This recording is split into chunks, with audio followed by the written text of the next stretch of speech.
Good afternoon, opera lovers. Well, it's been a very successful season at Virginia Opera. We've gotten all great reviews from the three papers that cover us in our three different homes, and we're finishing on a high note with one of those classic Italian favorites that is emblematic of the opera world and opera music, Verdi's La Traviata. Now, I know that if you're listening to this program, if you hear my voice right now, you probably already get it about opera. You probably listen to those Saturday afternoon Met broadcasts that precede my talks during the opera season here on WHRO and the affiliate stations. You may know all the tunes to La Traviata. You may have a recording of it at home, multiple recordings. You may feel that it's one of your favorites. And yet, I can tell you that there's a possibility that you don't really get this opera, that you don't understand what it represents. At the risk of neglecting some of the wonderful music for my discussion this afternoon, I think it's important to let you know what is unique about La Traviata, because it is unique, it is different, it stands apart from every other opera that Verdi wrote. It stands apart to a large measure from every other Italian dramatic opera up to the point in time when it was first performed, which was in Venice at the La Fenice Theater in 1853. And unless you do understand what makes it different, you won't process it in the way that you should. So let me take just a few minutes. I have a guest with me today, well, at least in terms of 15 seconds of an interview that I downloaded for you to listen to. This is an interview with the celebrated international conductor Anthony Pappano, and he's talking about the future path of contemporary opera. What should opera amount to in our day and our time? Anthony, would you enlighten us, please? How do you do modern operas today? Do you do them? Do you do Shakespeare? Do you do the great American novels? Do you do, great literature? And the idea was not to do that, but really write a contemporary opera about a contemporary subject. A contemporary subject for a contemporary opera, an opera about a real person. And as a matter of fact, the opera that he was introducing in that talk was the recent opera Anna Nicole, about the Playboy playmate and model Anna Nicole Smith by Mark Anthony Turnage that came out several years ago. Well, that's different from Verdi, right? Verdi's operas, where did he draw them from? Like he was saying, from Shakespeare. Verdi wrote 3 Shakespearean operas. From great literature, Victor Hugo and so many Italian operas were based on the novels of Sir Walter Scott. The Bible, Verdi wrote Nabucco about Nebuchadnezzar. Ancient history, whether it's ancient Egypt in Aida or the Spanish Inquisition in Don Carlo. Those kinds of hokey, old-fashioned Italian operas. Except, guess what? What Anthony Pappano was talking about there, Verdi would probably say, "Hey, buddy, I've been there and I've done that," because you don't understand. The audience that came to see La Traviata in 1853 was seeing an opera set in contemporary times about a celebrity, a recently deceased celebrity, the most famous woman in Europe, a woman named Marie Duplessis, and she'd only been dead for a handful of years. She had been Marilyn Monroe. She had been Jackie Onassis. She had been an iconic figure in all of Western Europe, and especially in Paris in the 1840s. This woman was the icon of glamour. She was the symbol of feminine allure and glamour. She lived the life of a princess. She lived in the chicest apartment in the chicest neighborhood in Paris. She had fortunes lavished on her by a long list of lovers and benefactors. Among her lovers, she counted dukes and barons and princes and artists, famous composers like Franz Liszt, dramatists, authors, poets, statesmen. One of her longtime lovers was an elderly man named Gustav von Stackelberg, who was the Russian ambassador to Germany and who was a major player in the Congress of Vienna. in 1814 and 15 that redrew the map of Europe. She dined on pheasant under glass and fine chocolate and champagne. She had a house full of antiques and jewels. She was the one person who could be seen at every important social gathering, whether it was the first night of the opera or the theater or the symphony or the latest art exhibit at the museum. She was the woman that men wanted to be with and women wanted to be, even if they might not admit it out loud. And she was dead by age 23. What a woman! And one of her young lovers, one of her boyfriends who was not so wealthy, but rather an affair of the heart, two people who were drawn to each other, was the young writer Alexandre Dumas, son of the more famous Alexandre Dumas, who had written potboiler novels like The Count of Monte Cristo and the Three Musketeers. And she, Marie and Alexandre Dumas fils, had an affair that lasted several months. And after her death, he wrote a book followed by a very famous stage adaptation called The Lady of the Camellias. And this made him world famous and quite wealthy. Everybody wanted to read about this glamorous person that was, if they had had People magazine back then, she would have been on the cover every single week. And now, why did Verdi choose this subject? Was he starstruck? Did he have an affair with Marie Duplessis? By no means. But when Verdi saw this play, it struck a chord within him. It really resonated because in all the characters, the three principal characters, Violetta Valérie, who is the new incarnation of Marie, with the name changed, and Alfredo Germont, who is largely based on Alexandre Dumas himself, and Giorgio Germont, Alfredo's father. Verdi saw all the important people in his life, including himself. So you know that Marie dies of, and Violetta in the opera dies of tuberculosis at an early age, in her 20s. Well, when Verdi, this made Verdi think of the first women in his life that he truly loved, the child bride that he married when he was 25, Margherita Barezzi, who was like his foster sister. Verdi grew up in a foster home, and they were playmates together growing up about the same age, and he wound up marrying his childhood sweetheart.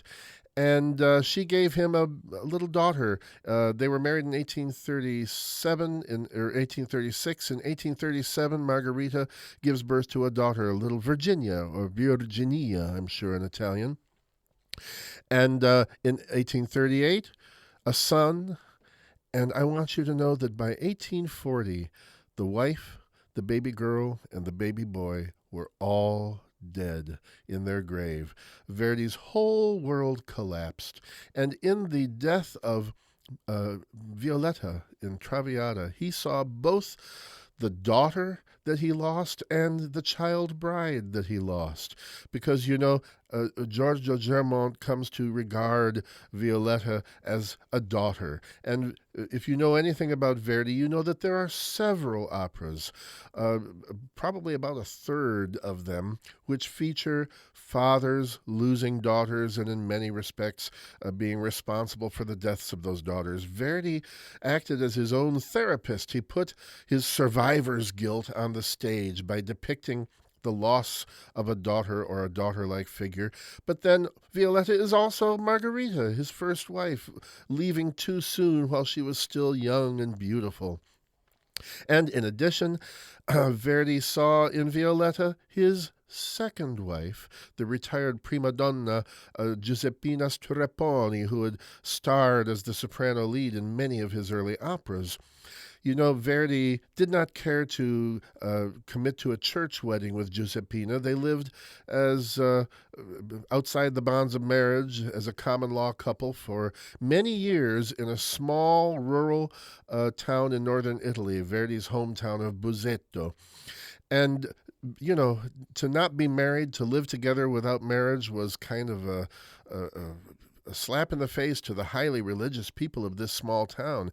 It caused a scandal. And just as Giorgio Germont comes to visit Violetta and demand that she break up with his son in order to protect the family name and stop the scandal, so did Verdi's old father in law, Margherita's dad, Signor Barezzi, come to visit Verdi and lecture him about honor and reputation. So you see, everything that happens in La Traviata, in this libretto by Francesco Maria Piave, really brought to the forefront of Verdi's consciousness all of the tragedy and adversity he had suffered. He could not write this opera.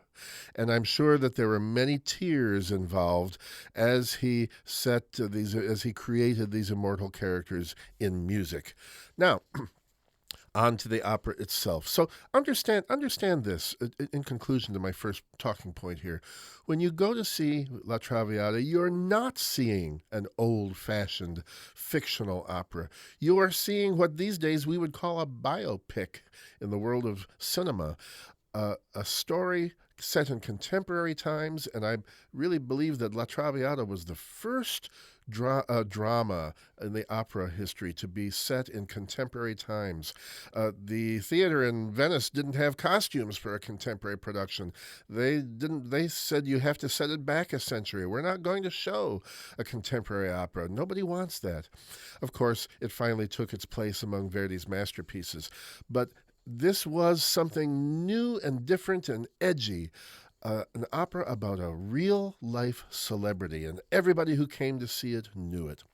Well, in terms of the opera itself, um, we just finished doing Salome. I was with you a few weeks ago to talk about that.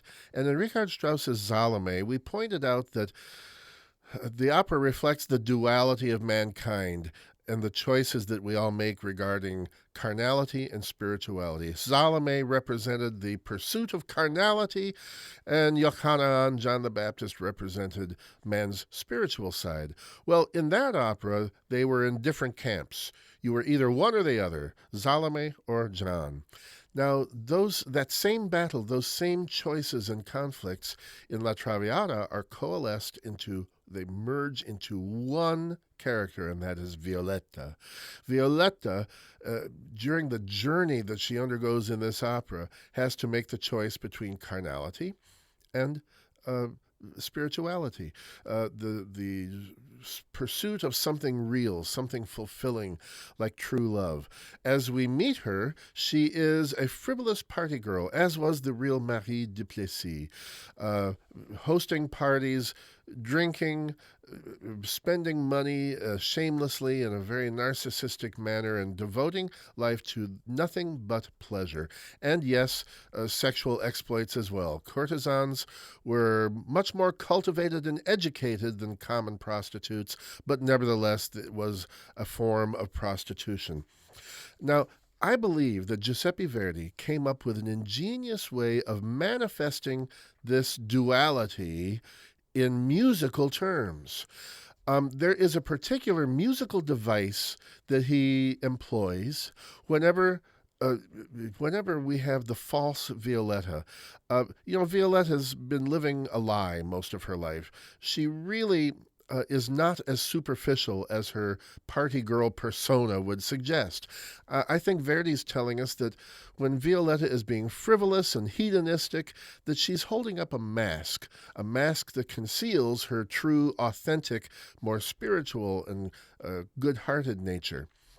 And it's very simple, folks, and I want to point it out to you through several musical examples and see if you agree with my thesis. That device is the trill. You know what a trill is, right? That's when you go to the piano or any instrument and you take two notes that are side by side, two neighboring notes, and you fluctuate between them very rapidly. And so forth. That's a kind of an ornament, an embellishment that composers will put onto a melodic line to make it sound more ornate. It's this simple. When Violetta is being, when she's being insincere, when she's dissembling, when she's holding up her mask, when she's being dishonest, either with herself or with others, then we hear trills in her vocal line or in the orchestra. When she discovers her true love with Alfredo and wants to seek a more wholesome life and more authentic life, the trills disappear and she expresses herself in long, long, long, smooth vocal lines that are devoid of embellishments. And it's that simple. All right, now the curtain goes up in Act 1, Scene 1, and she's hosting one of her simply fabulous parties with all the swell folks of the rich and wealthy of Paris in attendance. Oh, there's champagne, there's caviar, there's a band for dancing, and the guests are having a good time. And I want you to listen to what you hear in the orchestra as the curtain goes up.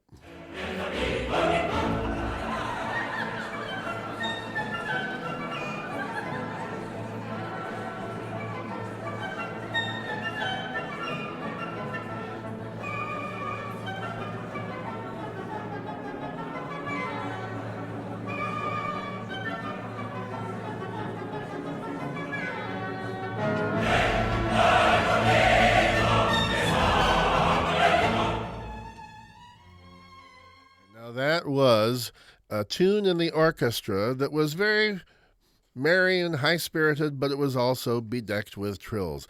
And that sets the tone. That's the first example of this device that I'm speaking about. Now, shortly afterwards, Violetta is introduced to a young guy. He's not one of her stable of millionaire boyfriends. He probably has about $8.11 in his checking account, actually. But it's pointed out to Violetta that this young Alfredo Germont, when she was taken to her bed and not feeling very well last week, he was the only person who came to check on her every day and find out if she was feeling better. So she's kind to him. She's grateful for that. A lot of people just kind of use these women for their pleasure and don't really care about them.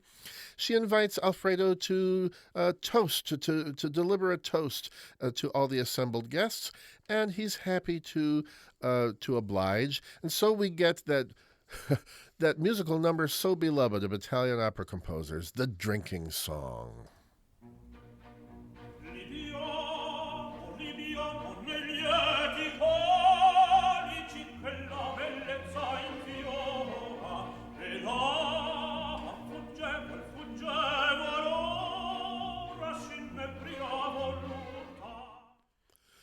And that's a great tune. It's a real toe tapper. Maybe you were singing along with it.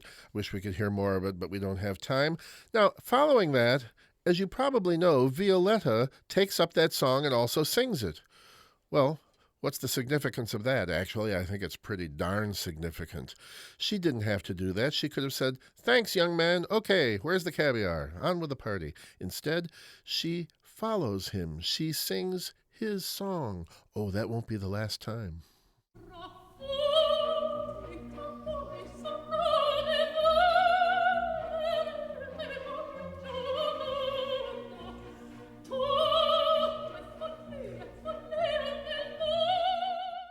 Violetta follows Alfredo. Keep that in mind. All right, at that point, the band, she's hired an orchestra for the evening. Money is no object. They're all tuned up and ready to go. So she invites the guests to adjourn to the ballroom on the other side of her fabulous apartment, which could probably hold the 7th Division of the Army. It's pretty big and fancy. And so they go off, and we hear an offstage band playing dance music. And in the meantime, she stays behind because she's having another of these little dizzy spells. She can't quite get her breath. It's the onset of the tuberculosis that will kill her. And again, Alfred is the only one who cares. Alfredo stays behind. Are you okay? Can I get you a glass of water? Will you be all right?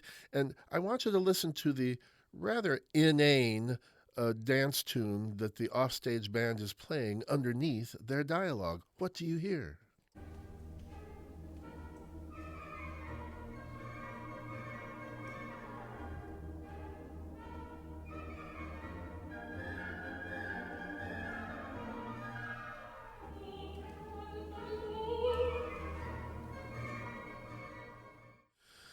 Okay, now, I don't know if you ever stopped to think about that particular tune in the orchestra before.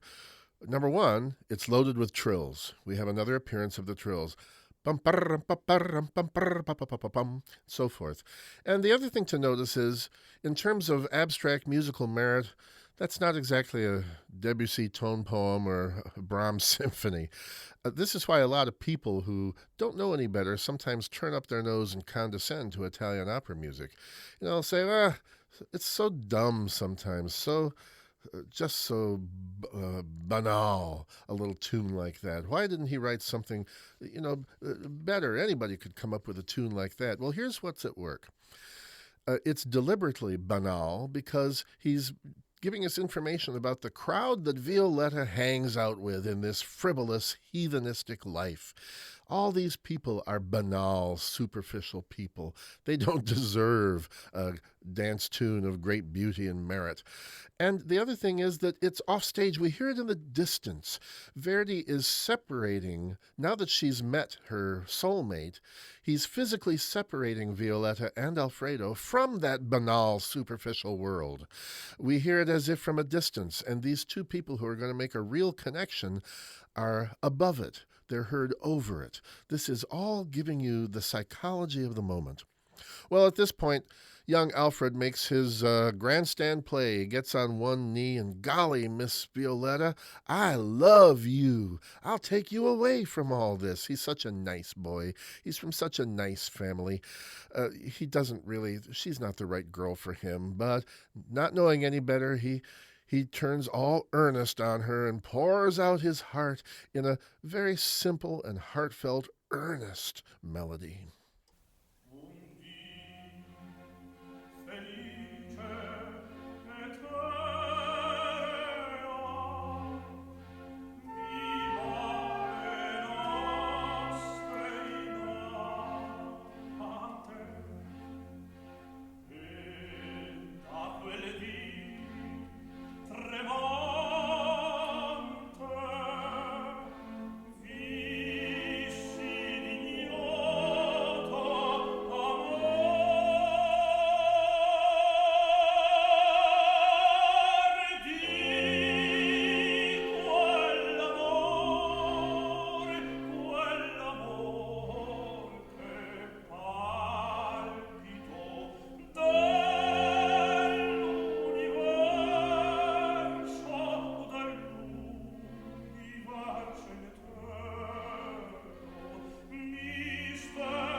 And there you have it. Now, how will Violetta respond? Well, she's had all these artists and famous people and statesmen and royalty as her lovers, and here's this wet behind the ears young boy from the provinces. What's she going to say to him? She basically says, well, that's very sweet. You're sweet. But, I can't give you love. I'm not going to be your lover. It's just not what is in the cards for us. I can offer you friendship only. Is that okay, sweetheart, young man? And listen to her response. Now, she's trying to keep it light. She doesn't want to get too heavy, too emotional. She just wants to let him down easy, as we would say these days. So her response is lighthearted and with a lot of coloratura in the vocal line. However, there are no trills, as you will hear, because she's not lying to him. She's trying to give it to him straight. She's trying to put her cards on the table and say, Sonny, I'm not the girlfriend for you.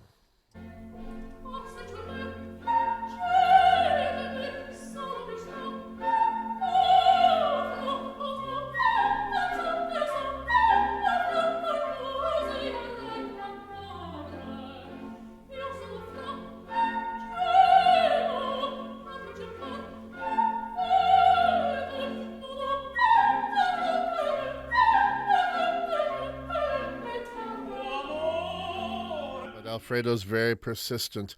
He insists on seeing her again, and this is where the librettist makes reference to the real Marie Duplessis' reputation as and her nickname as the Lady of the Camellias.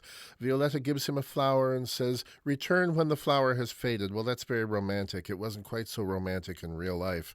Here's the deal about the camellias with Marie Duplessis, if you never knew.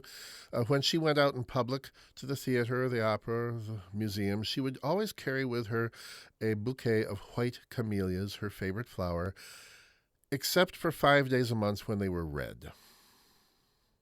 Ask your mother if you don't understand the significance of that. I don't want to, there might be children listening. But it was her way of saying, not tonight, fellas. Now, the guests leave, Alfredo leaves, and she's all alone, knocking around after yet another party in this big empty apartment. And she's going to start thinking about this boy. She can't seem to quite get him out of her head. And thus begins one of Verdi's great scenas.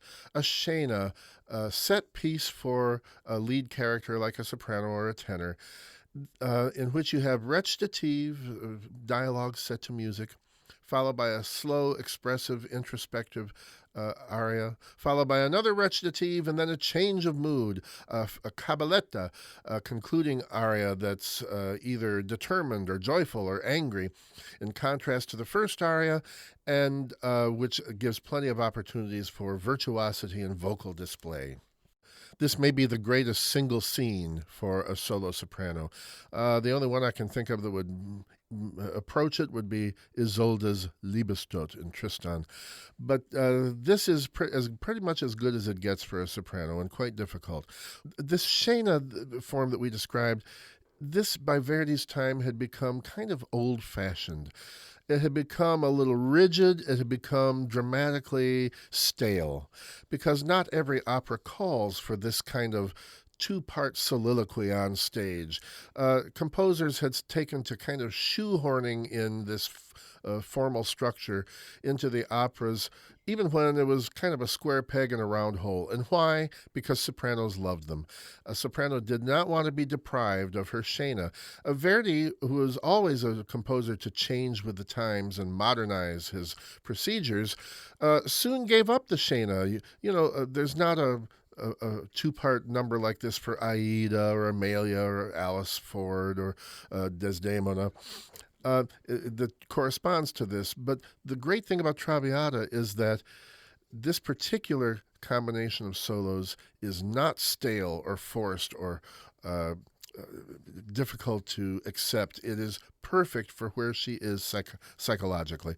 So we first have the recitative in which she's saying, it's strange, è strano. I just can't get this boy out of my head. And gosh, maybe I'm getting tired of the life that I've been living.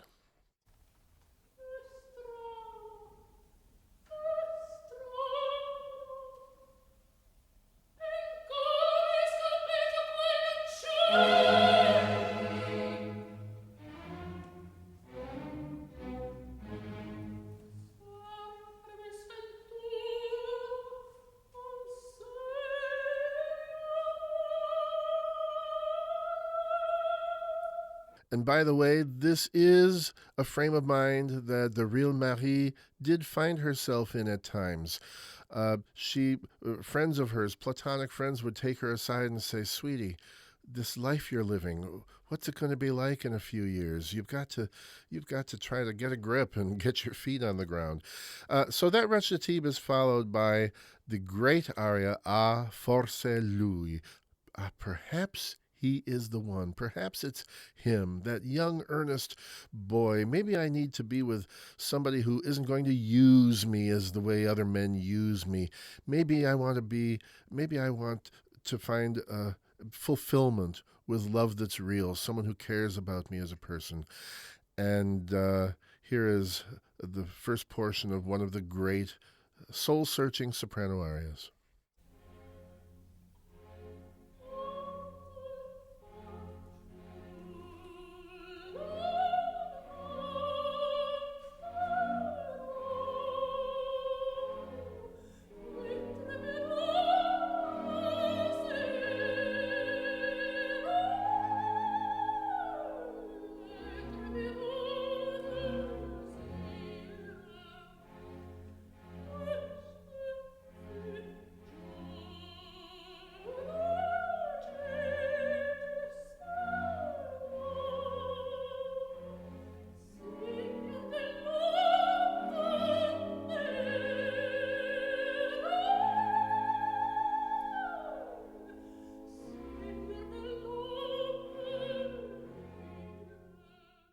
And if we had the time to listen to that complete aria, you would note that there are no trills because she's dropping the mask for the first time in the opera and uh, searching for that authentic self, that more spiritual self. By the way, you don't often associate the Italian composer Verdi with the master of Viennese classicism, Wolfgang Amadeus Mozart, but I really believe that Verdi, in that A Forse Lui we just heard, was making a deliberate, conscious homage to Mozart. Uh, he was a big fan of Beethoven. Verdi kept a bound copy of the Beethoven string quartets on his bedside table, but I think he was also quite respectful of Mozart.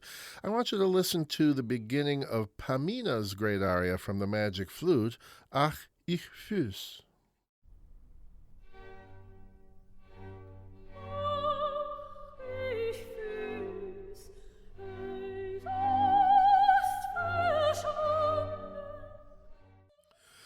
The orchestral accompaniment is identical, root position, minor triads in a long, short, long pattern, and in both cases the vocal line starts around the fifth of the scale, descends to the first note of the scale, and then jumps up an octave. This is Verdi's Mozart moment, and I think it was deliberate because both Pamina and Violetta are having a very serious consideration of their future and wondering what the future holds. Well, it's followed by another recitative in which she says, forget it. That's madness. That's foolishness. Folie, folie. And boy, is that typical of Marie Duplessis, who, anytime that she had an impulse to lead a different life, tended to get over it and go back to the glamorous life in Paris. However, in this case, Verdi says that unlike Marie, when Violetta says, no, I just want to be a party girl, that she's putting up a mask. It's not her real self. It's her inauthentic self. She is lying to herself. So in that famous and very difficult cabaletta, sempre libera, always free, when she talks about devoting herself only to pleasure, the true love is not for her, we hear trills.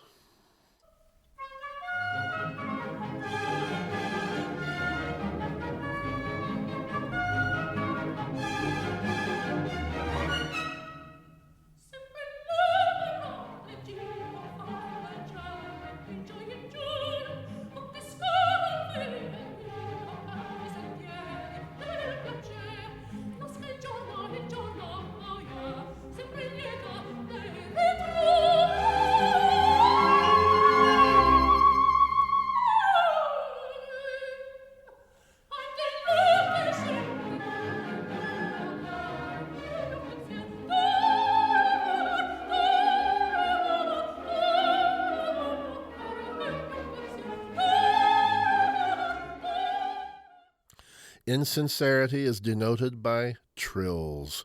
She wants to believe that she has no room in her heart for love, but she is lying to herself. Well, I want to. Oh, by the way, back in A Forse Lui, the slow expressive aria, I didn't play this for you, but I want to point out and listen for it when you come to it.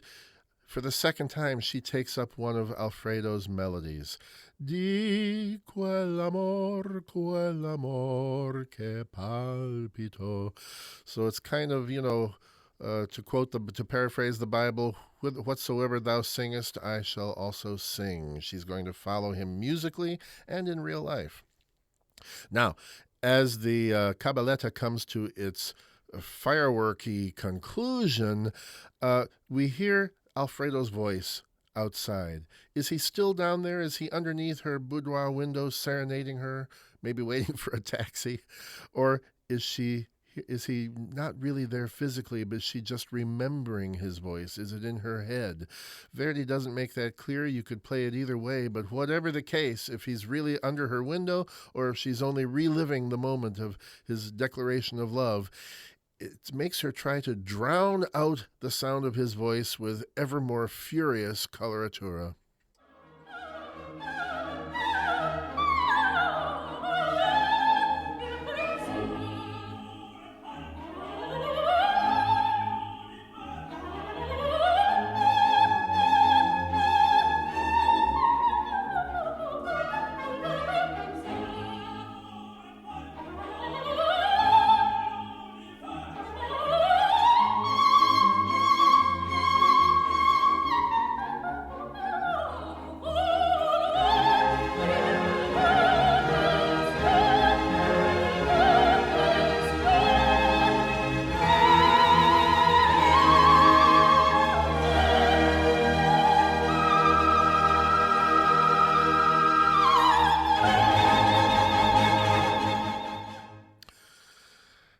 And when Act Two opens, we find, perhaps not too surprisingly, that she gave in to her impulse to change her ways, and she is living in domestic contentment and fulfillment with Alfredo out in the country, away from the big city scene that she had been her life. Um, the real Marie Duplessis and her young lover, Alexandre Dumas the Younger, did attempt this. They did try to live by themselves away from the life of the courtesan for several months. However, this is where the Violetta of our story differs considerably from her model, Marie. Marie simply tired of Alfredo and tired of his jealousy and missed all the jewels and antiques and theater openings. She went back to Paris of her own accord, of her own free will. As you know, in La Traviata, Violetta is a little more saintly than the real Marie. They're both equally fascinating and charismatic and beautiful, but Marie is going to make a sacrifice. I want to take a few minutes to look at the great duet, which for me is the greatest moment in this great opera, in which Alfredo's father, Giorgio Germont, comes to visit to Violetta and demand that she leave his son, that she break up this love affair before the family name is ruined. This duet, I think, just as the end of Act One might be the greatest solo scene for a soprano, this might be a good candidate. It would certainly be on the short list for greatest operatic duet. You would think the greatest duet would be between two lovers. Yet,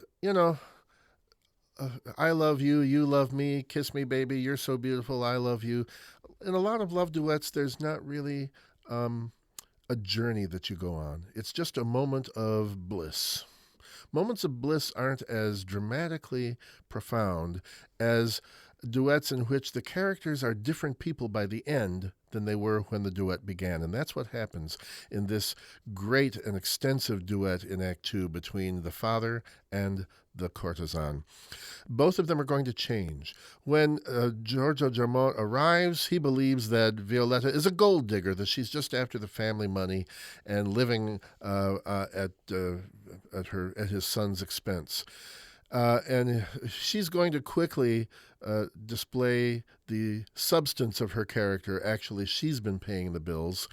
And the other thing you need to know about this duet, because it's so long, the formal structure plays a great role in its success and effectiveness. This duet is really a symphony. It's a short symphony. You know what a symphony is? It's one long musical opus that's divided into movements of contrasting character. And in the case of a great symphonist like Mahler, Bruckner, Brahms, the totality of moving through those movements to the conclusion takes you on an emotional journey. Well, this duet really has four separate segments. We can only just kind of dip our toes into the water, and I want to show you the roller coaster emotional journey that Violetta undergoes. Because to make his case, Germont has several arguments to throw in her face. First, he tells her that, you don't know this, but Alfredo has a sister. She's young, she's sweet, she's innocent, she's engaged to a boy from a good family, and if they discover that her brother is living with a courtesan, her life will be ruined. Is that fair? You can't do that to her. And when she listens to this, she feels threatened. She understands that he's got a good reason for being there, but she tries to defend the choice she's made. She says, you don't know what you're asking. This is not a fling. This is not an affair. This is my soulmate. You don't know what you're asking. Non sapete. Listen to the panic in her voice.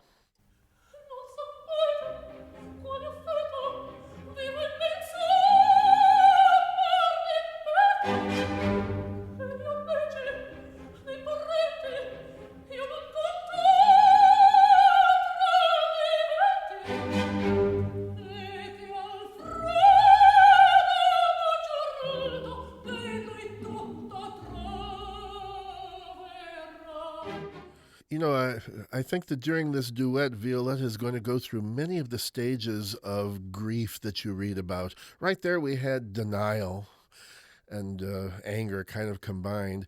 But Germont isn't done. Now he understands that, okay, she's not just toying with my son, they're a real couple and they're happy together. But she still has to leave him to protect the family honor. And he throws another argument, a counter argument in her face. Sweetie, a lot of men have loved you, but that's because you're young and beautiful. What about 20 years from now, when your looks have gone? Do you think men will still love you then? Are you certain that my son will love you? And she immediately recognizes the truth of this argument, and it makes her will collapse. And now she's tormented because real life has hit her in the face. She sees the reality of the future in front of her, that this can't work. And she sings in an extended wail of misery, another of those stages of grief. Oh God, why me?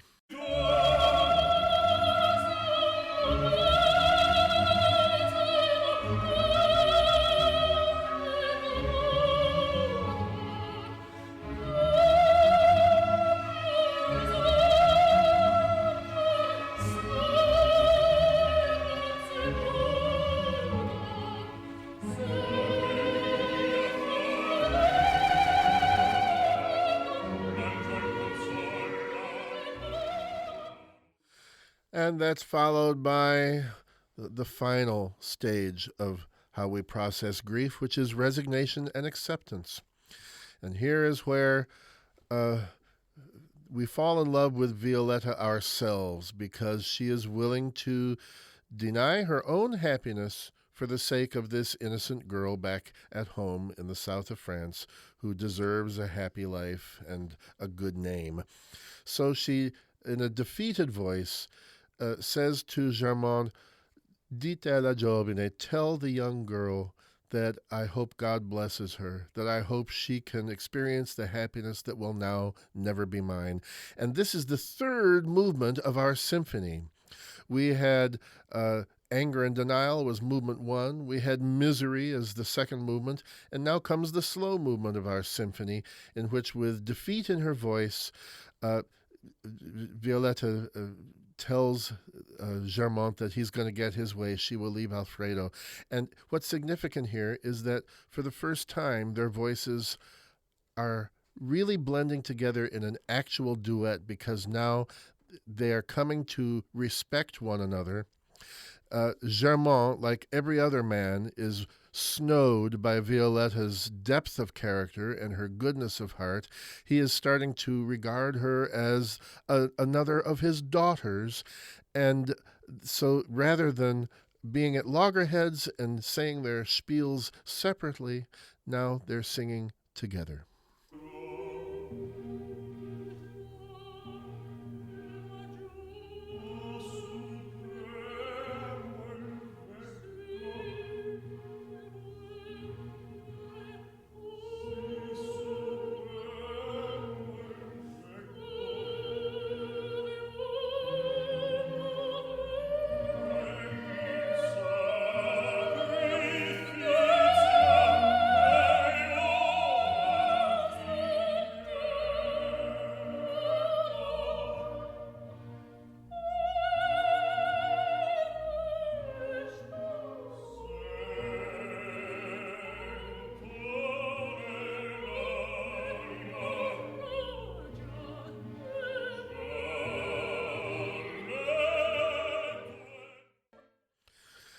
And symphonies usually had four movements by this point in music history, and certainly there is a fourth movement, a more up-tempo, animated section in which Violetta makes Alfredo's father promise not to tell him what's going on here.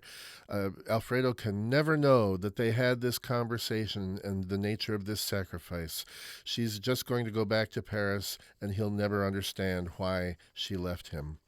Now, during all of this wonderful music And it certainly does take you, the listener, on a journey as well as the two characters in that duet. Were there any trills? Think back. Did you hear any? No, certainly not.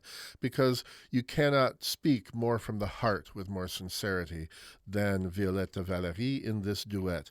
But now Alfredo comes back in. She's unable to get going before he returns from Paris.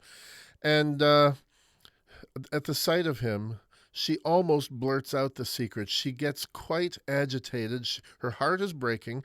And she goes up to him and says, "Look, you really do love me, don't you? It's not a lie, is it? It is love. You do love me, don't you? Don't you?" Alfredo says, "What is wrong with you? Is something the matter?"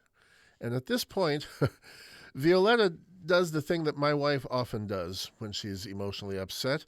Very often I'll say to my wife, Ruth, "What is wrong? What is your problem? What are you upset about?" And she'll turn to me placidly and say, "Oh, nothing." And Violetta realizes she's about to spill the beans, so she gathers herself and says, "Oh, nothing, I'm fine. Look, I'm smiling. See how I'm smiling? Sorriso, I smile at you.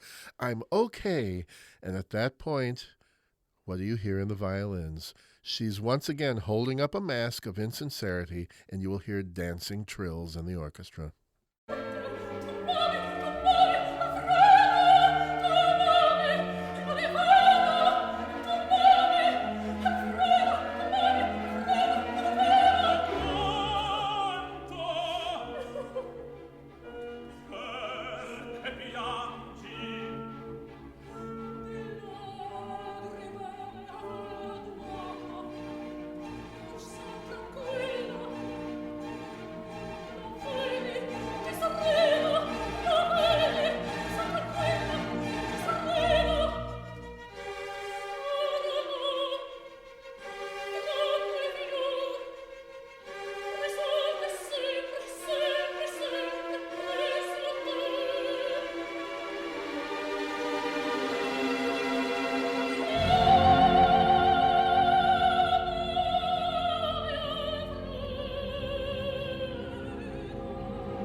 And you may have noticed that there were certainly no trills in that final vocal outburst that happened there.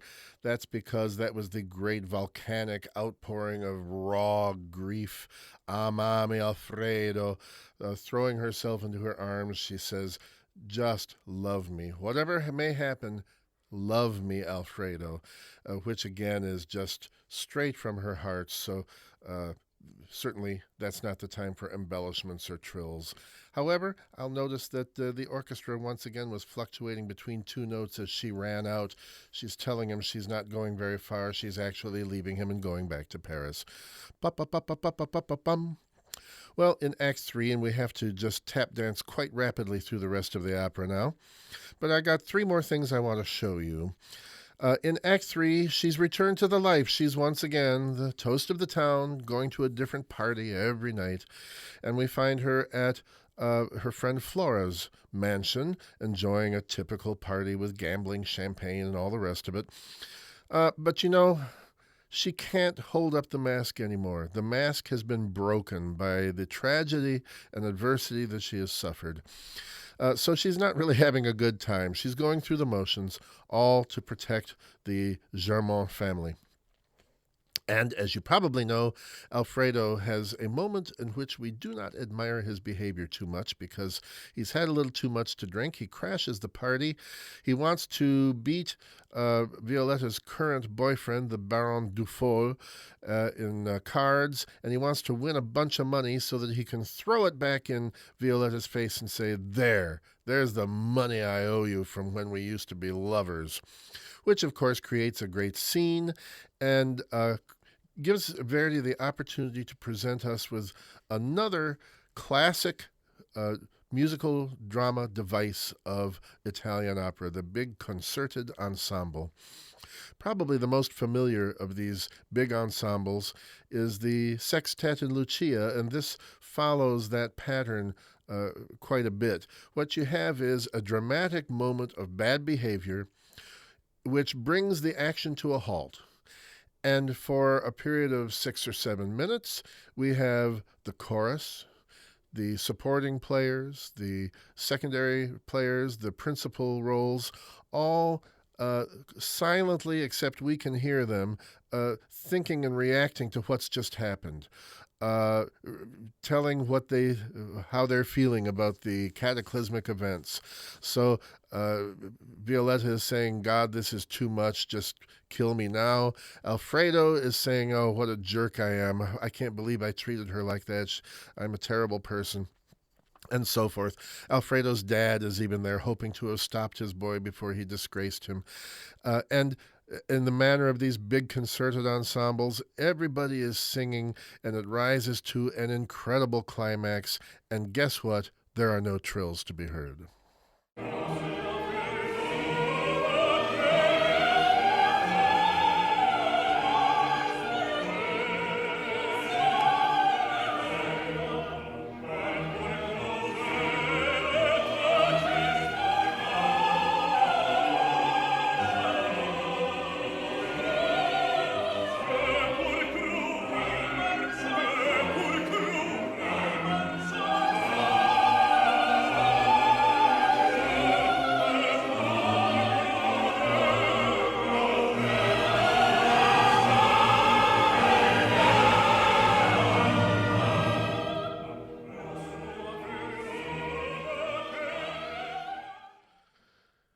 And obviously, Alfredo was still in the dark about the true motive behind Violetta's actions in leaving him. Well, we have Act 4. Act 4 is just a solid stream of musical riches that we could, any one of which would be worth our consideration. But I've got two moments that I want to point out. Now, Act 4 is Violetta's death scene. And in this opera, and in the La Dame aux Camélias, the Lady of the Camellias by Alexandre Dumas, which was the source for the libretto, Violetta's death is recorded and depicted with great authenticity and realism. Um, Even if her behaviors in Acts 2 and 3 were kind of sanitized in order to preserve a positive image of Marie, uh, giving her a saintliness that the real historical person perhaps did not have. This scene is pure Marie Duplessis. Uh, Tuberculosis is a terrible disease. It first attacks the lungs, and then it spreads to the other organs of the body. And by the time you are in your final hours, you are a pitiful sight. You're coughing up blood. You can't keep food down. You haven't been able to eat for some time. So this is why they call it consumption. You become emaciated, your skin and bones. And in the case of a celebrity like Marie, the good times are over. All the billionaire boyfriends and lovers of high repute have all abandoned her. Marie and Violetta alike are in their apartment, but their apartment has been stripped of all the jewels and antiques and furs and gowns and objets d'art. She's millions of dollars in debt and no more millionaires to pay her way, so it's all been pawned or repossessed. She's in an empty apartment, abandoned. Nobody comes to visit. She's dying. She hears her former friends reveling outside, singing merrily on their way to another party, having forgotten all about her. And there is a sad and tragic aria, Addio del Passato, that we could listen to, but we're going to skip ahead a little bit. Alfredo by now has been apprised of the truth behind the end of the love affair by his father, Germain. So, in great remorse, he comes to visit her, hoping to be able to save her. They sing a duet, Parigi Cara, in which they dream about the life they still might be able to have together. Oh, you'll see, I'll get you good food, I'll get you the best doctors. You can lick this, honey. You can be well again.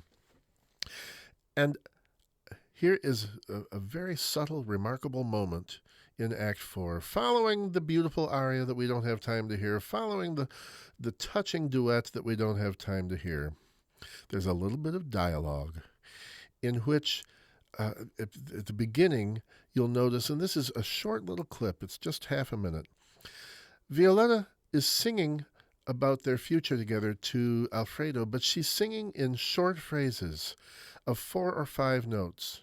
Why is this? Because she can't breathe. The end is so near that she's literally gasping, and you'll hear this da-da-da-da, da-da-da-da in the soprano vocal line. Short phrases rather than these long flowing phrases that she's been singing earlier, because she can't get her breath. And then this alarms Alfredo very much. You'll hear him sing, "Oh God, what is happening? Are you okay?" And for the last time, Violetta tries to hold up the mask. "Oh yes, I'm feeling much better," she says. And that line, that lie, is depicted with vocal trills.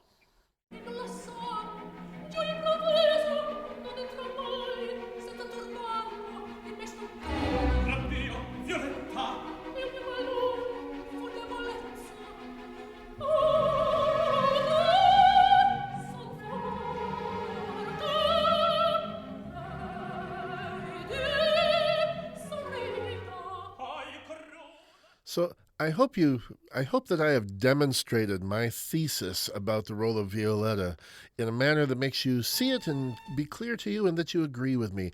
I think trills are a musical lie detector in this opera, so to speak. Anytime she's dissembling, holding up the mask, lying to herself, lying to Alfredo, we will hear trills as in that final selection there. Now, boy, you can't get a more theatrically compelling ending than the end to La Traviata. And for those of you who might be in the medical profession out there, in radio land, as we like to say, I think you'll agree with me that this reflects something that is observed in terminal cases of illness. Very often, as I understand it, and I've had some medical people say that, yes, they've seen it, at the moment of death, there can be a sudden influx of energy, of adrenaline.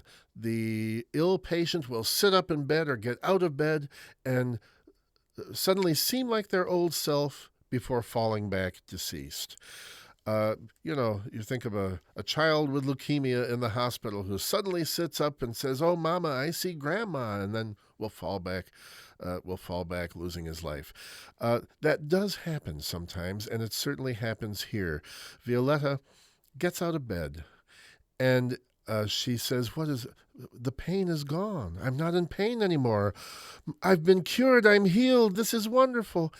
And this is Verdi, the composer, absolutely hitting the ball out of the park in a way that no other composer could have captured with such eloquence, such pathos, in a way that will move you and make you never forget Violetta Valéry. Here is her death scene.